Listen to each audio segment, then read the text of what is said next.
presents us with the evolution of society. We talked about the work and the focus, if you will, on Lincoln. We talked about the focus of Karl Marx. We talked about the focus of Max Weber, W-E-B-E-R. We talked about the focus of Emile Durkheim.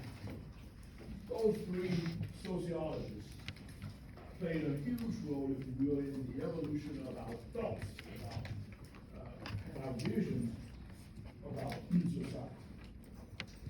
I said last week that you need to know something about the basic thread of the conversation of each one of those theorists so that you can say a word about it. And you should be able to do that. You should have, if you read the chapter, if you took some notes on the chapter on your own, and what little bit that I said about each of those persons, you know then that it was Karl Marx who was the conflict theorist, and he talked a lot about how it was that society gave way to capitalism.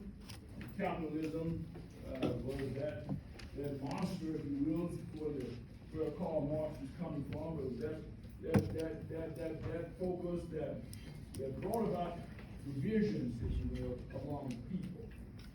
Capitalism, the means of production, the workers who literally made products, the owners of the means of production.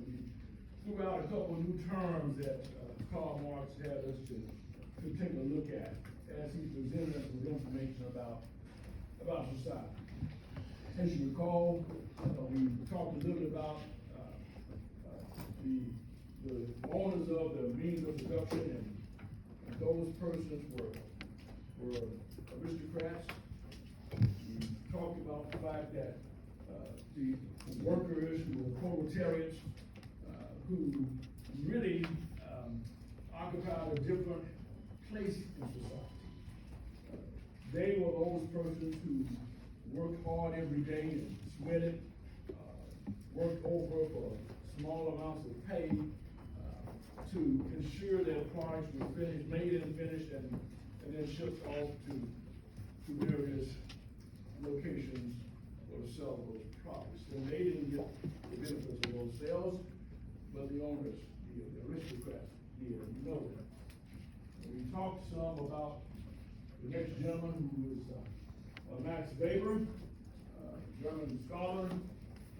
We know that Max Weber's ideas about society were different. You should know that his focus was on rationalization. And then the author gets into some basis for that rationalization of thought. The author presented us with the views of Max Weber in terms of the importance of ideas and how it is, or how it was then that the ideas were promoted to a point where it was felt that they could produce, if you will, a world that was moving society forward by creating rational, large-scale organizations, and thereby those entities would be able to move society further in society's development. But then there was Emile Durkheim, the French theorist. And from this person, a couple of things good about Emile Durkheim. One, as noted by your authors and noted by others who have done quite a lot of reading about through the years. Emile Durkheim was probably of those three the most optimistic about society, right? I mean, and some of the textbooks, not all of them, but some of them present these three angles, if you will, these three perspectives, what I like to call them, on the emergence of society, on how society was able to seriously evolve beyond those 5 stages of involvement that we talked about, that Linsky presented to us and early in the chapter. But Emile Durkheim, he was special. I mean, he really focused his attention a lot on what's going on right now, frankly speaking. Things have changed since his day, but he focused a lot on specialization. And feeling that specialization would be the key, if you will, that will move us forward. The divisions of labor, yes, but people would specialize in those crafts, in those arts, in those means of production, in those skills needed for this and for that. He would specialize. He focused on specializing the society, breaking up and having people and groups that specialize in certain areas. That would move society forward. You should be able to say something about each one of these theories if asked. And you would like to be asked. Don't be the one that can't remember what each of these theories provided for us in the way of their perspectives. In black and white and in the textbook. And you can read these textbooks. They're textbooks. And I don't want to lecture the textbook. You read the textbook. But I just want to put a cap on where we stopped off last week. And to remind you that at the end of every chapter, there are 2 pages, right? Called Making the Grade, right? That everyone should make sure you include as you prepare for any exam. All right, keep that in mind. I will say this, speaking about exams. I finished exams, the grading of the exams that you took last week. Let me see a show of hands of those who saw the grade. I'm not going to ask you what it is. You know what it is. Show who knows what your grade is. Okay. All right. There should be well, not everybody, but it should be if you don't know. All right. Go in the Canvas. Right. And you should be able to go to this course. Right. Go to grades. You should be able to find the grade. Okay. All right. And some of you ended up doing well. All right. But not as many as I wanted to. I mean, seriously. And what I wanted to smack myself Saturday night when I was finishing up these out Sunday, whatever, because I was amazed at how many people missed the questions of give the definitions of those 2 sociological tools that I said from the very first day of class. You will see references to them on every single exam we have. You might not get that question, but you want to take that chance. Some of you did take that chance, evidently, and you were not able to get that back. I mean, that was a given. I mean, you start off preparing for exams with understanding and being able to define. Some of y'all use these flashcards. I believe students do a lot of that and all that. If you use flashcards and have on one face of the card the word, the question, define sociological imagination, you should be able to do it. Then flip it on the back side, we see the definition of real, and you should say, okay, I got it. Too many folks didn't get it. I'm going to give you that definition again, because I'm not going to do this every class session. And a lot of people ought to be writing this down. Right. 2 sociological tools before we get into chapter 5 on socialization, which is a huge chapter. It's content. Not page-wise, but it's content. I'm dying to get to that. 2 sociological tools that are really used in almost every science. Sociology is a systematic study of humans. Well, we know that. It is a science. Biology, geometry, right? Psychology. These are sciences. Sociology is a science. Critical thinking. Critical thinking. Some people started off right, but you left something out. 0. No credit. Critical thinking. The ability to ask any question within reason. To give any answer that can be supported.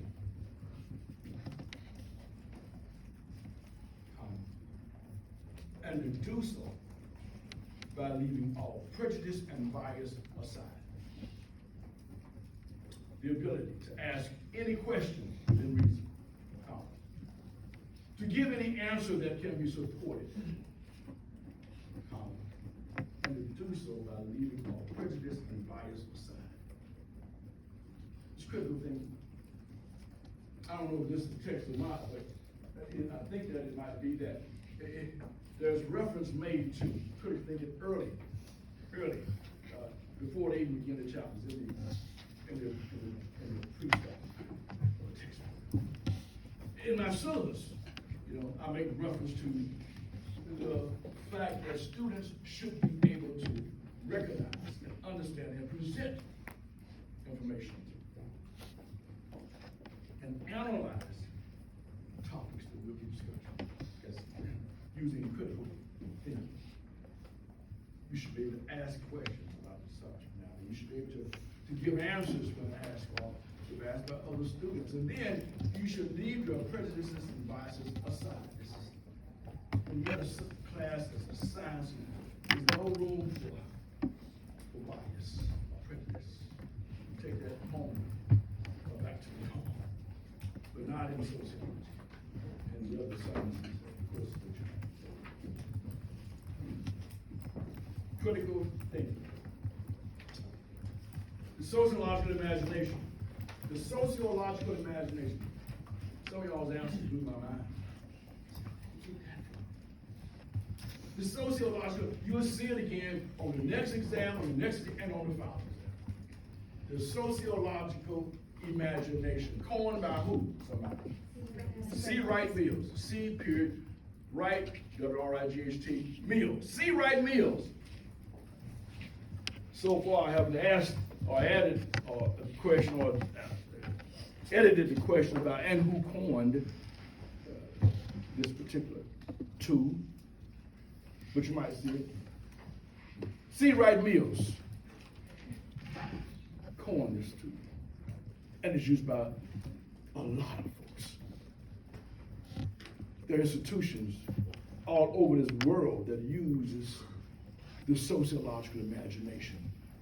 These are not industries or institutions that are focused on sociology. They're other kinds of institutions.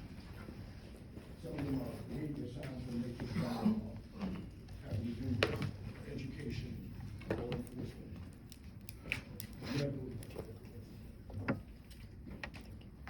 C. Wright Mills.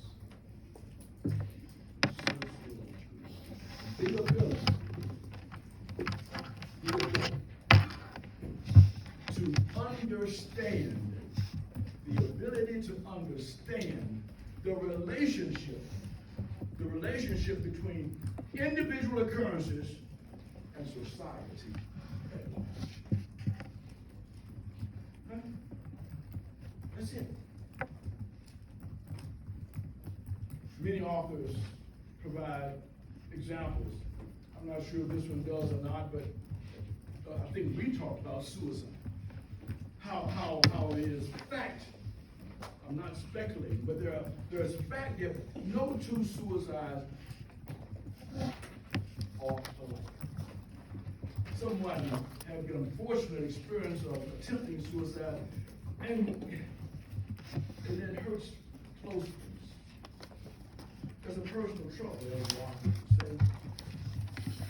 But that personal trouble is experienced by a lot of people beyond the individual. The family members, the neighbors, the church members, your workers, co-workers. Right? Suicide doesn't happen in a vacuum. And every suicide has been attempted that has been recorded. And every suicide that unfortunately might have been successful has been entered into suicide registry. Why? It's like the cancer registry. I don't know if I gave the illustration personal life. My brother had pancreatic cancer in 2012. It's a horrible cancer. Lifespan of those who contract that dreaded form of cancer is very limited. Even with surgery, 25 years. Special kind of surgery. Did I tell you that story? Did I not? Right?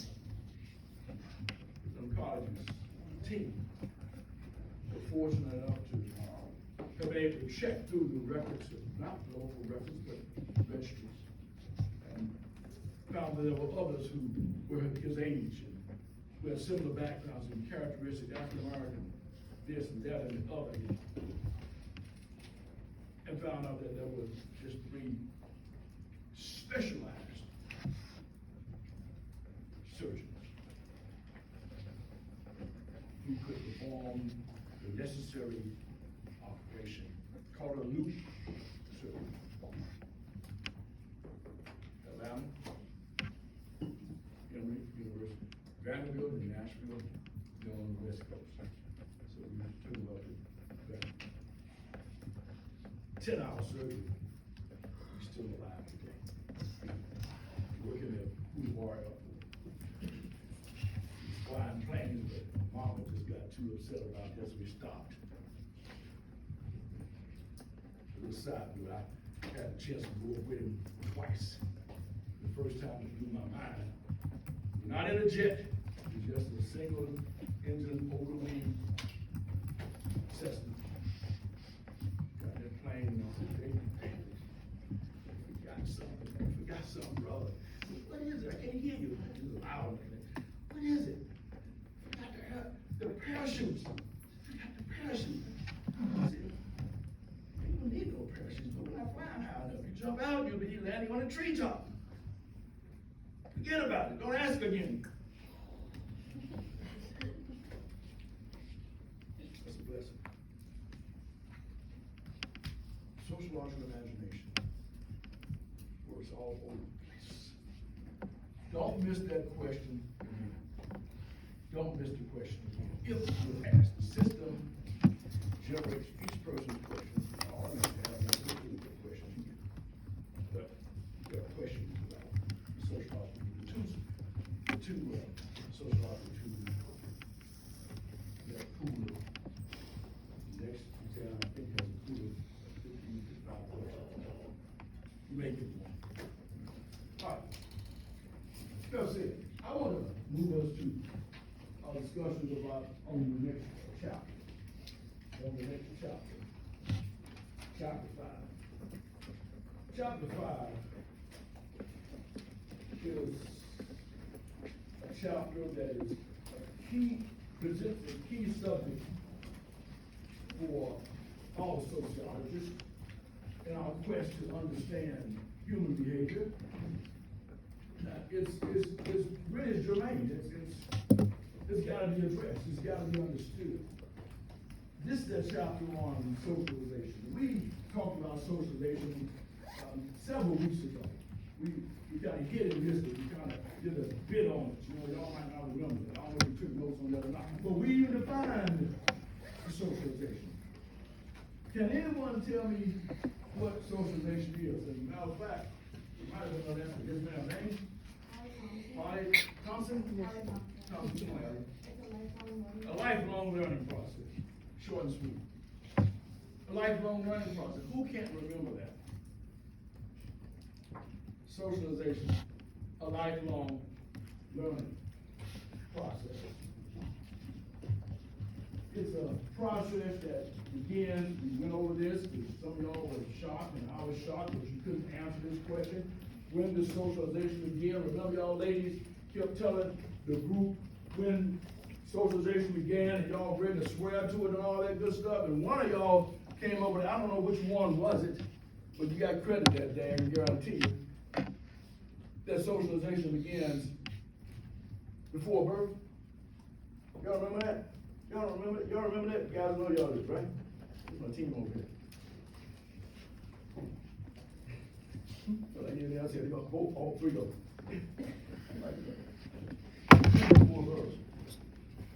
And there was consensus on when it ended. We know that socialization ended there. How do we know that, right? How do we know that? And someone might want to argue that. It's up for debate. There were too many films lately. Some good friends, some acquaintances,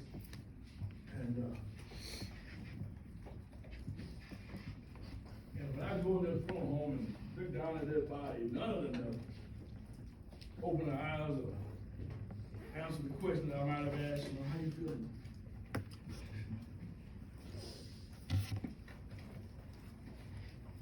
It is the devil, as you should know. All your mental capacities have expired. Socialization. The author of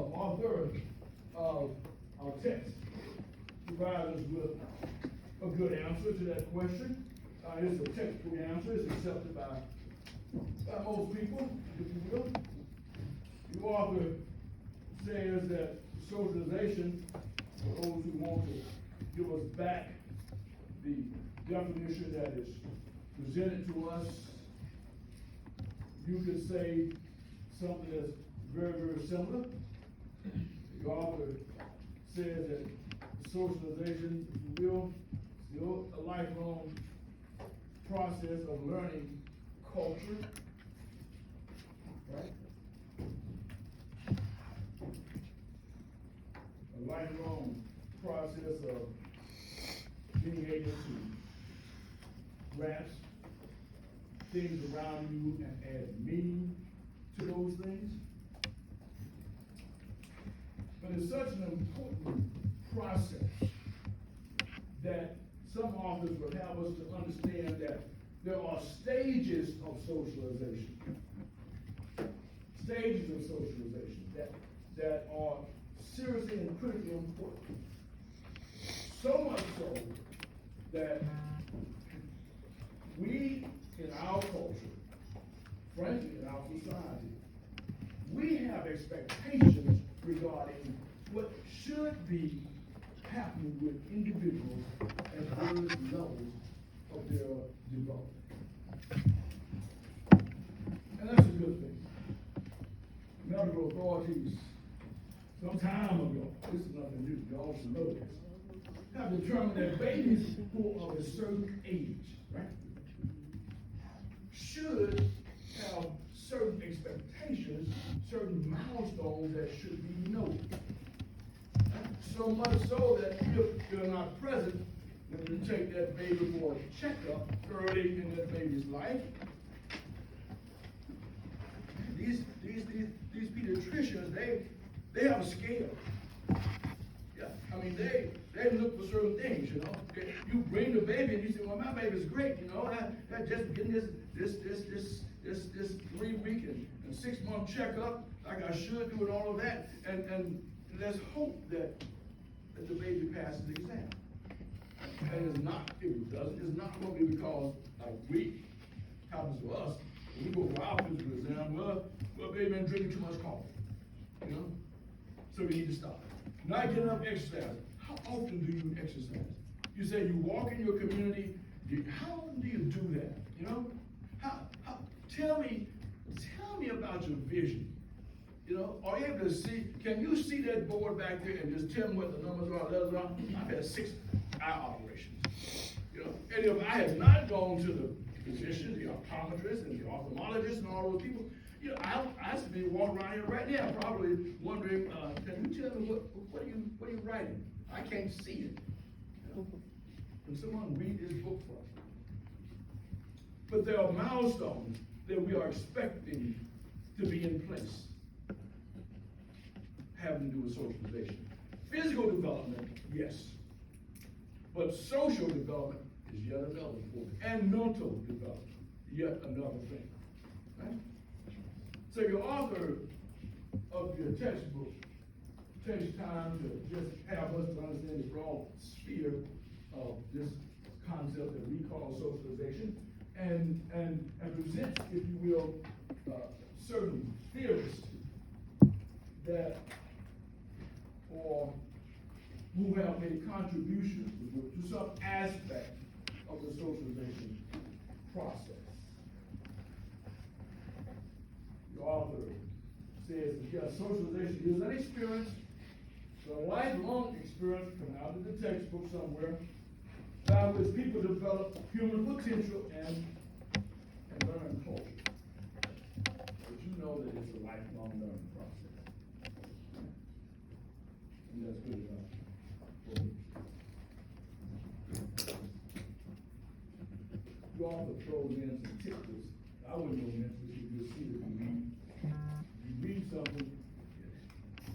As you read it, chapters, if you think something's important, here's where you have to, as a student, not just here, but in other classes, you have to learn what's important. Too many people blew this exam. So let me see. I was a student who blew the exam, didn't make over 14 points.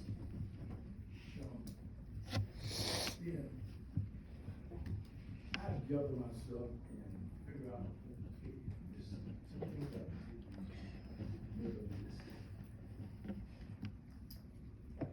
reading the textbook, spending a lot of time on the last 2 pages of each one.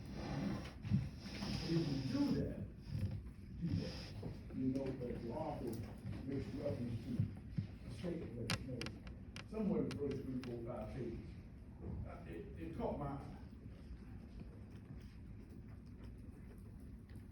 The author included that social interaction. Social interaction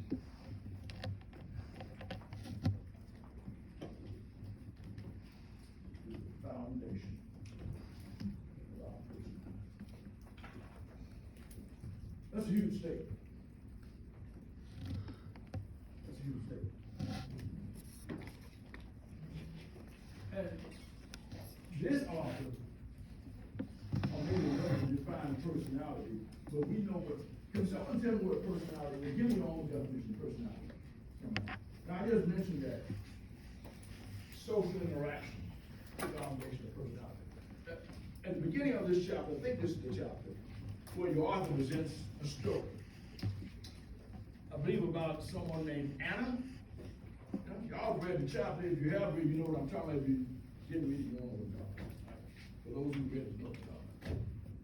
Person was locked up years in a closet. You know the story. Those who read the chapter. When the social worker found and discovered this child, the child was so far behind cognitively. She was bored of the learning process we call socialization, the lifelong learning process. And I cannot even imagine how deprived that youngster was. First 5 years of the first night, 4 or 5 hours. God, can you imagine not being able to have experiences in those early days of your life? And then you're gonna be expected then to catch up. How do you do that? How do you catch up with years of deprivation? How do you catch up with years of being deprived of basic socialization experiences? It's how important socialization is. But your author presents that to you. He gets to kind of shake it up before he gets into this chapter. It's good. It's a good story. I asked about personality. Can someone define personality in Norway? I thought it was on hand. Yes. Name? Ellie Parks. Oh, you Ellie Parks? Yeah. Okay, good. I read about you. Go ahead. A person's way of thinking or acting. A way a person thinks and acts. Exactly. Yeah. And one's personality shows in so many ways. You know what I mean? I've got my personality. Those people who really know me, they know Bill. They know Bill. They know Bill Ormer, you know. Thank God I got a pretty good rep, you know. They know what Bill is likely to do, you know. Frat brothers told me that last Saturday, especially in frat meeting. We knew you were gonna say something about that. Yeah, you did. And I did say something, right? Not because that's me. It was crazy. You're here. I've got a problem. You know? And the others who have similar kinds of traits, but there's certain things that I got issues with, you know? And certain places it comes out, whether it's at church, in a nice way, my frat meeting, angry way, right? In class, I try to be a little bit more academic about it, right? Like talking about the grades and stuff, you know what I mean? Yeah, I was pissed off, you know, I read some of those papers, but you know, I handled it, you know? I didn't cuss anybody out in my house, you know? I was in my man cave, you know? I threw something across over the TV, said, and another student. You know, you do stuff, but that's not personality. Where a person acts, where a person thinks. And you get to know people's personality. You got good friends. You got really good friends, right? And if you got a real good buddy, ladies got buddies too. You know? And they ain't being the other ladies. Y'all call them buddies, your pal, or your girlfriend, you know, your Lottie Dottie, as my pastor would say, whatever. But there are people that you know well enough that you know what they are likely agree to do and want to. So you know to ask or not ask. You know to expect or to not expect. It is their personality to wear this. Are you serious about wearing it? Yeah, she'll wear it. You know.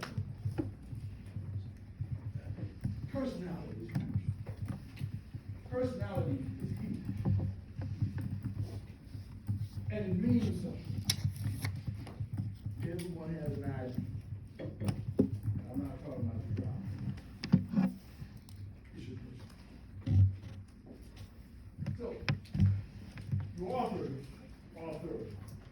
of the text goes on to introduce us to a couple things that I was going to bring up later. But why I bring up now, I think it's presented earlier in the text. But there are things that make us who we are. There are things that help our personality to develop. There are life experiences that twist us and shape us in certain ways. The author brings up the old familiar debate with sociologists. He referenced this earlier in the chapter somewhere. It's all about what is more important.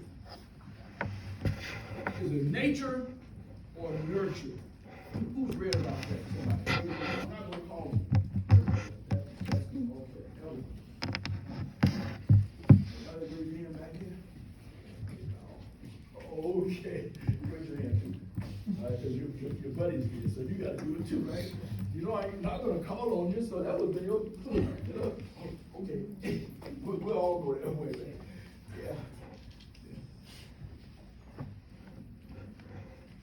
Nurture or nature. The author, like many authors, carry on this thing.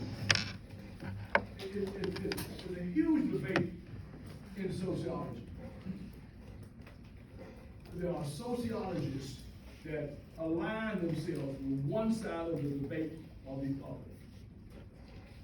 Even today, even now, even today, you would think that since this is a debate that's been going on for years, I'm talking about decades, you would think that there should be some resolve by now.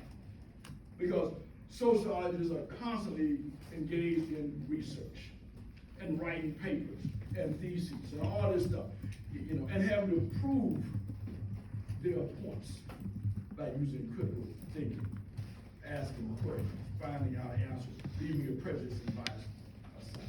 You would think that by now, my goodness, you know, this debate should be resolved. So, what is that debate? Nature versus nurture.